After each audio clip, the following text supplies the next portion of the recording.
देश के प्रतिष्ठित कॉलेज सेंट स्टीफेंस कॉलेज में इतिहास रचा गया है। रोहित कुमार यादव छात्र अध्यक्ष बने हैं। इसमें खास बात यह है कि रोहित के पिता हरीश कॉलेज में ही पिछले 20 साल से माली का काम कर रहे हैं।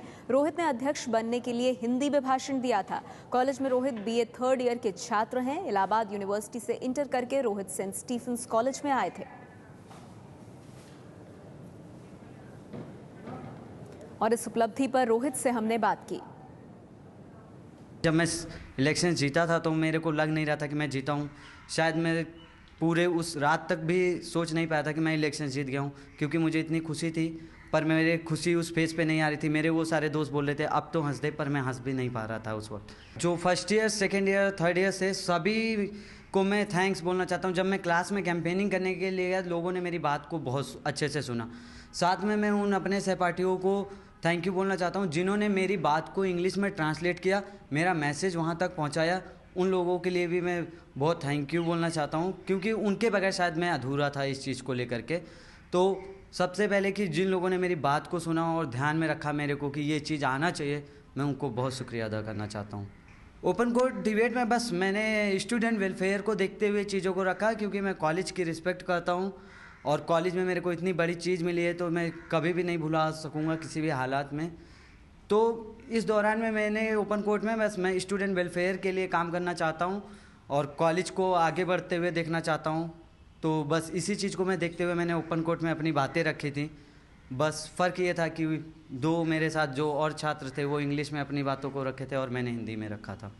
पर कहीं ना कहीं मुझे उस सफलता का श्रेय सिर्फ इतना ही जाता है कि मैंने अपने जो आंसर दिए थे टू द पॉइंट, वो शायद मुझे भी कॉन्फिडेंस नहीं था कि मैं उस वक्त जब दे के आया था, पर जब मैं कॉलेज हॉल के बाहर आया प्रिंसिपल सर के साथ, तो मुझे ऐसा लगा कि शायद मैंने बहुत बड़ी चीज़ की। क्योंकि उस वक्त मुझे जब एहसास हुआ, जब मेरे फर्स्ट ईयर छात्र मेरे से आकर पर्सनली ऐसे कुछ छात्र जिन्होंने मेरे को थैंक यू उस वक्त लगा, तब मेरे को लगा था कि शायद मैं इलेक्शंस, शायद मैं फ़ाइट में आ चुका हूँ।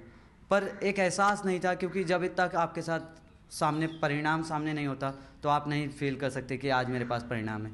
उस वक्त मुझे ये लग गया था कि पर मैं फ़ाइट में आ चुका हूँ। कुछ लोग ज़रूर ये कहते थे कि नहीं ये शायद मुश्किल होगा, काफ़ी डिफ़िकल्टी होगी, पर शायद वो अब मेरे को सफलता में परिवर्तन मिला है तो मैं बहुत खुश हूँ इस बात से। मैं अपने मम्मी पापा का भी शुक्रिया अदा करना चाहता हूँ, उनके बगैर मैं शायद यहाँ नहीं होता। मेरे ग्रैंडफादर जो थे वो कॉलेज में ही जॉब करते थे, तो सबसे पहले मैं उनको शुक्रिया अदा करना चाहूँगा जिसकी वजह से आज मैं इस कॉलेज में हूँ। मैंने अपना छोटा सा बचपन भी इस कॉलेज में गुजारा है, पर मैं अपनी ग्रैंड मदर को प्यार करता था, तो इसलिए मैं इलाहाबाद में रहकर पढ़ाई किया स्वामी विवेकानंद इंटर कॉलेज से। और उसके बाद ये मेरे को मैसेज क्लियर था, पर मैं मेडिकल करना चाहता था, पर शायद मेरा लिटिल फिंगर ब्रेक हो गया था। क्रिकेट का मैं बहुत शौक रखता था, इंडिया के लिए खेलना चाहता था, पर शायद वो सपना मेरा वहाँ से हट गया। पर फिर मैंने लास्ट में मैंने डिसाइड किया, साइंस बैकग्राउंड से था, फिर मैंने उस चोट के दौरान चेंज किया अपने आप को, मैंने आर्ट्स में अपने आप को ढाला। उसके बाद मैंने डिसीजन लिया कि मेरे को एक बहुत अच्छा सुनहरा मौका है। मैंने जब प्रिंसिपल सर से बात की थी तो प्रिंसिपल सर ने मेरे को बहुत अच्छा वो मौका दिया था। मैंने अपनी बात को रखा था कि सर मुझे हिंदी नहीं आता है। सर ने मुझे उसी दिन एक बात बोली थी कि आप हिंदी को मत सोचिए, हिंदी में बहुत ऐसे छात्र आते हैं जो आज बहुत आगे हैं।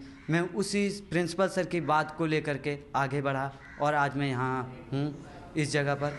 मैं प्रिंसिपल सर को बहुत बहुत धन्यवाद कहना चाहूँगा। शायद मैं किसी भी शब्दों में कहूँ तो मैं उनका शुक्रिया अदा पूरा नहीं कर सकता।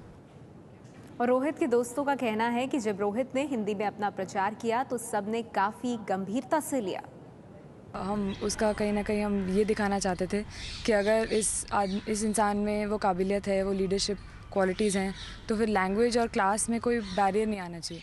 Language should not be a barrier. English हो, हिंदी हो, जो हो, जिस भी लैंग्वेज में बोले, वो अपने लोकल लैंग्वेज में बोल रहा था, जिसमें वो कंफर्टेबल था वो बोल रहा था। लेकिन जो बातें थी दैट स्टिल स्टैंड्स। तो चाहे वो जिस क्लास का हो, चाहे जिस लैंग्वेज में बोले, तो वो it was not a barrier for us. तो जिस तरह का माहौल था कॉलेज में, या शायद सिर्फ परसेप्शन था, उससे ये लगता था कि ये इम्पॉसिबल है, ऑलमोस्ट इम्पॉसिबल है। I being the campaign manager of like this whole election campaigning, और मुझे कई बार ऐसा लगता था जब मैं अल्टीमेटली देखता था कितने स्टूडेंट्स हैं जो अल्टीमेटली हमारे लिए वोट करेंगे, कितने श्योर हैं हम कि ये जीतेगा, कहीं ना कहीं ये समझ में आता था कि नहीं, मुश्किल है, ये चीज़ पॉसिबल नहीं हो पाएगी। लेकिन फाइनली लास्ट तक हम आते रहे, हमने ये बिलीव बनाए रखी कि नहीं, रोहित यादव बिकॉज उसने इतना काम किया है पिछले 2 सालों में और बिकॉज वो डिज़र्व करता है। कॉलेज में शायद ही कोई और थर्ड ईयर है जो उतना डिज़र्व करता है इस पोस्ट को जितना Rohit, just because of his work. So मेरे ख्याल से कोई और चीज़ बैरियर बन जाए ये बहुत बड़ा इनजस्टिस होगा, इसलिए हमें कोशिश करते रहनी चाहिए। उसी कोशिश के बिलीव पे लोग आते गए, जुड़ते गए एंड फाइनली ही वॉन। और आइए आपको सुनाते हैं कि कॉलेज के प्रिंसिपल वॉल्सन थम्पू ने रोहित के बारे में क्या कहा है। ये सिर्फ एक व्यक्ति का जीत नहीं है, ये सेंट स्टीफेंस कॉलेज की आत्मा का जीत है। लोग समझते हैं कि सेंट स्टीफेंस कॉलेज बहुत एलीट इंस्टीट्यूशन है, स्नोबिश इंस्टीट्यूशन है, हम सिर्फ अमीरों का बच्चा पढ़ता है, बड़े बड़े लोगों का बच्चा पढ़ता है। यहाँ हर किस्म का बच्चा पढ़ता है, हर बैकग्राउंड से लोग आते हैं।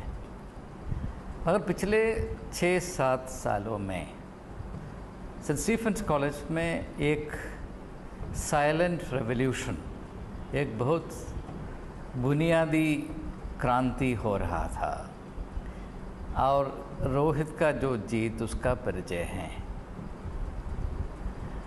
मैं गर्व से कहना चाहता हूँ, जिस कॉलेज में जहाँ शायद एक शब्द भी हिंदी में नहीं बोला जाता था शायद 20 साल पहले, ये होना कि एक प्रेसिडेंशियल कैंडिडेट एक शब्द अंग्रेज़ी में ना बोलकर सिर्फ हिंदी में ही भाषण देकर, जवाब देकर जीतना, सब बच्चों का दिल जीतना, ये बहुत बड़ा बात है। सेंट स्टीफन कॉलेज में इतिहास रचा गया है, जहां कॉलेज के ही माली के बेटे को छात्र अध्यक्ष बनाया गया, जिसने अपना पूरा भाषण हिंदी में रखा।